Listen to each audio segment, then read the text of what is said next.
Well, this is something new for our channel, of doing a bit of a solo first impressions for a game, because the rest of the team haven't quite played much of it yet, or have decided to skip this one. But yeah, this is Pokemon Let's Go Pikachu. I opted for Pikachu because, hey, I like Pikachu, and as much as Eevee is nice, but I'm a purist. Come on, Ash was awesome.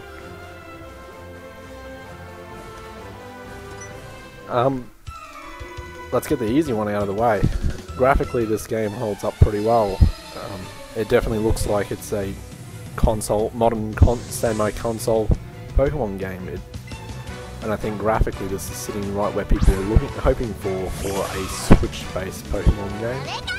And likewise, the sound quality is way up there.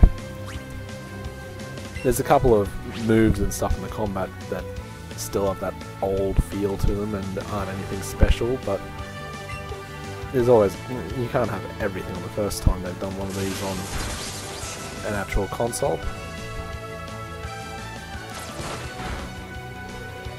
But sort of going in with that is, in my opinion, the game feels slower than previous handheld games.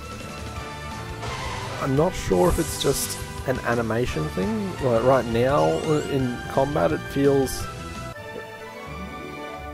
like it's basically the same pace, but in terms of catching Pokemon, because of how little seems to be involved with them in the encounters, it has felt a little bit more drawn out. And yeah, I don't know if that's just the new gameplay style. Ooh, this is the first time I've come across this Spearow. And while we're at it, let's just talk about capture mechanics. Gone are the days of battling Pokemon, and we basically got Pokemon Go as per the title. If you've played the mobile game, you know exactly what we're doing here, and it pretty much holds up. It does make battles feel a little bit more special, because they are now just a straight against other trainers thing, and against gym leaders and so forth. So you're not in and out of combat all the time, but for how little involved catching, encountering and capturing a wild Pokemon is, this does feel quite long, because the number of menus and stuff it has to go through, and again, Pokemon to the Pokedex, and it actually updates these entries every time you catch a new one of these, which starts to draw things out, because the only way to get XP out of wild encounters that I've come across so far is to catch the wild Pokemon. So you will be seeing this an awful lot. Attached to that also comes down to, you go through Pokeballs like they're candy in this game, because every single throw is actually consuming a Pokeball, whether or not it actually, even if you completely throw it off to the side, it's still consumed a Pokeball. So you got to work on your throwing arm a bit and getting that throw right. I know, well, I'm about an hour in at this point, and I've missed some pretty horrendous throws. It really does feel like they sort of copied the throw straight out of the mobile app, and it doesn't quite feel right when you're playing on a TV. Maybe if I was using the Switch and portable rather than in the dock, it might work a bit better there, but yeah, it definitely feels a little off.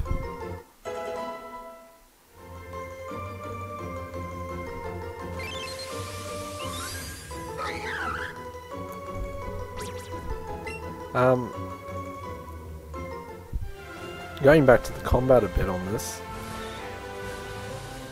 Now, my memory of the original all games isn't so good anymore because it's been quite a while, but it definitely feels like they've reorganized some of the moves and the way you unlock them, and in some cases even given moves that I didn't think that Pokemon got. I don't remember Pikachu ever getting double kick before level 10, or even at all, but it's definitely in here. But it's a balancing change more than anything, because it's definitely a necessity coming up against Brock as the first gym leader when you've got no real type advantage if you went Pikachu up until that point.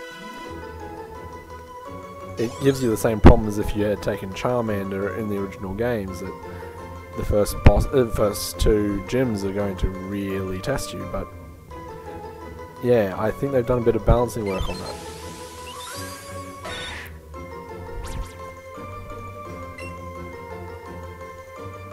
And this is another one that it's a new feature and I quite like it, of your Pokemon box is actually based off your bag, not needing to go back to a Poké Center. So I can actually just open the menu anywhere, go into bag and go to Pokemon box and have access to all of my Pokemon. I think it's just about a necessity given how much you have to catch of random Pokemon to keep moving forward in this game, but I do very much like that. And sort of attached to that is that everything in this game is essentially under an experience share. Catching wild Pokemon gives it to everything in your party, likewise all of your actual battles gives it to everything in your party.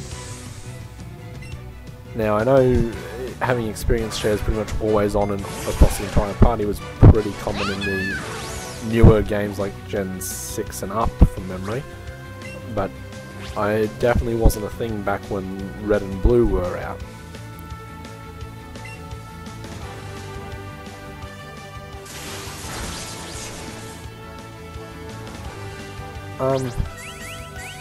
Just going on with a bit more of the changes that are really throwing off for somebody that grew up on Red and Blue.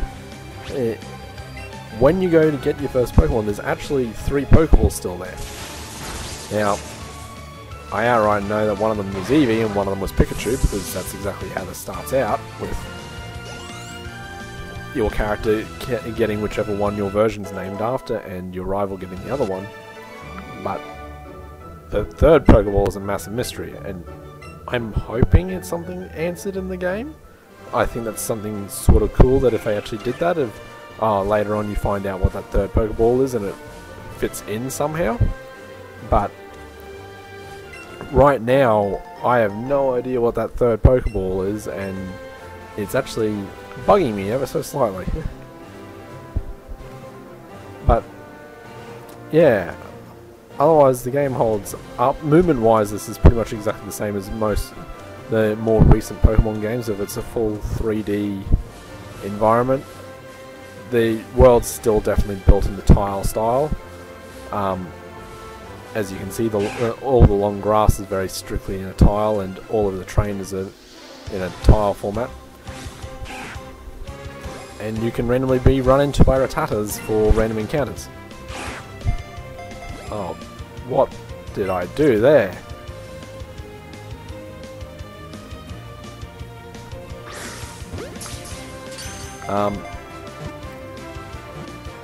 But that's pretty. This has been pretty standard for recent games. Of it's all still the tile thing, but it's been adopted into a bit more of a 3D environment. I think it was Gen 6 that first started that transition. And yeah, it works. Like, it works fine, and it actually helps from making it feel like a modern console game, being like this.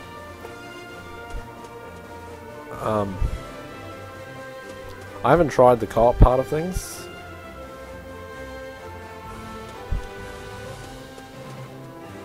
But as you can see, there's wild Mankeys running out everywhere, and this sort of makes the whole long grass thing feel a little redundant.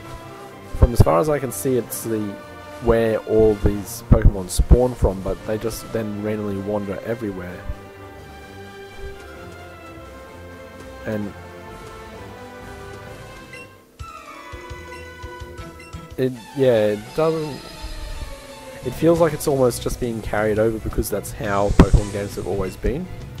Saying that, this game is extremely follows the original map to the letter. As far as I can tell, they've almost perfectly cloned the original layouts. I pretty much recognised Viridian Forest straight off the bat and didn't feel any different.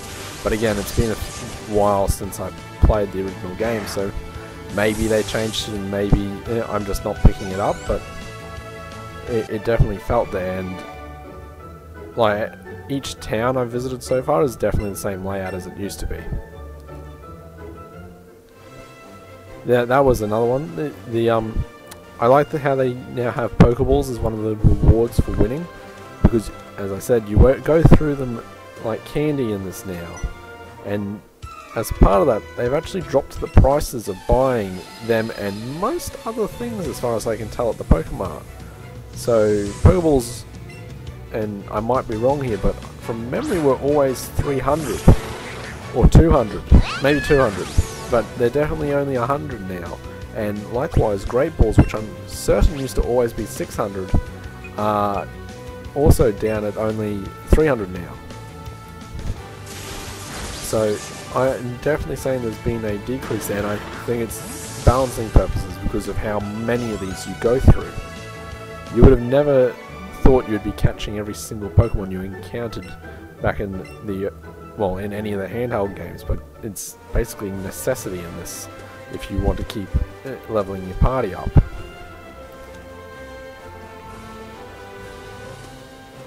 Now, obviously this is a bit of a first impressions and I'm only about an hour into the game at this point, so I can't comment too much on what the end game looks like. And in my opinion, that's always been the strong point that either makes or breaks the Pokemon games. I have in the past said that, in my opinion, Emerald was one of the strongest games in, well, all of the handheld games because of how detailed an end game it had after you beat the Elite Four.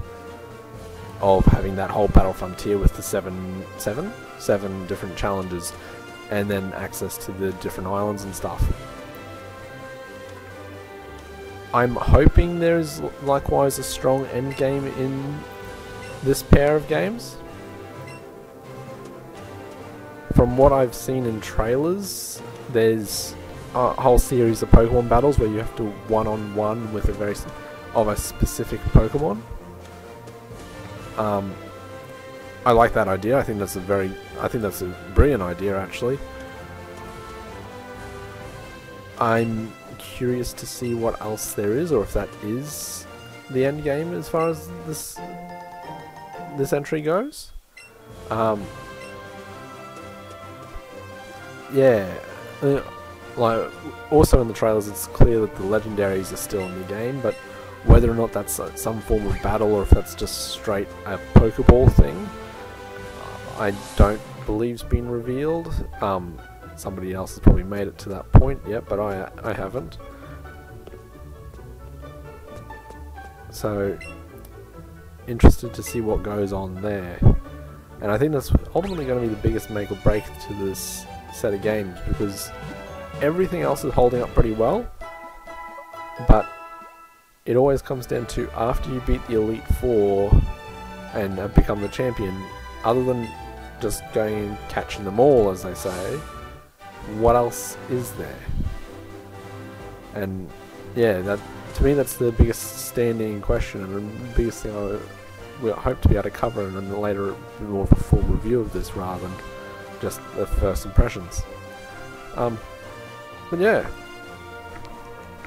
otherwise everything's going pretty well so far, and it finally feels like well, not fully feels like a console Pokemon game yet, because there's so much of it still there from the handheld games or from the mobile game, but it's definitely coming along the right way.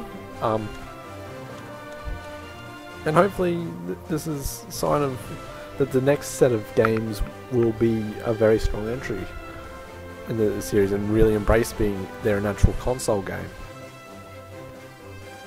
But yeah, I'm liking it so far, and yeah, this has been I think the first time there's been a bit of a solo review done by SomeRaiders. So if you liked this video or this general format, please let us know, and we might look into doing some more over time. Otherwise, thanks for watching, and hope to see you the next time.